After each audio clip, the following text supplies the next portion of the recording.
बघा नीट लक्ष द्या, अॅनॉलॉजीच्या क्वेश्चनला अशा क्वेश्चनला कसा डील करता येईल, तर या नंबर पासून हा नंबर बनलाय तर 467 पासून काय बनणार, पर 538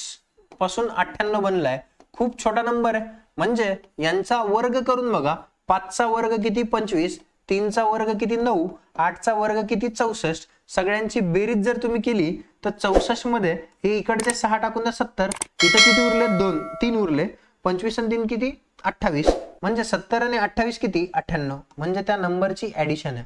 ठीक आहे ना, वर्गाची ऍडिशन। तर 4 चा वर्ग किती 16, 6 चा वर्ग किती 36 आणि 7 चा वर्ग किती 49, 49 आणि 16 किती होणार रे, तर 49 आणि 16 65 होणार, 65 आणि 36, 65 आणि 36, तर राजांनो हे 6 आणि 5 1101, हातचा आला 1, 6 आणि 3 9 1 10, 101। अॅनॉलॉजी वाला क्वेश्चन, असे क्वेश्चन खूप सगळ्या पेपरला भेटता येतं, असेच क्वेश्चन चॅनलवरती बघण्यासाठी, चॅनलवरती नवीन असाल तर चॅनलला सबस्क्राईब करायला विसरू नका।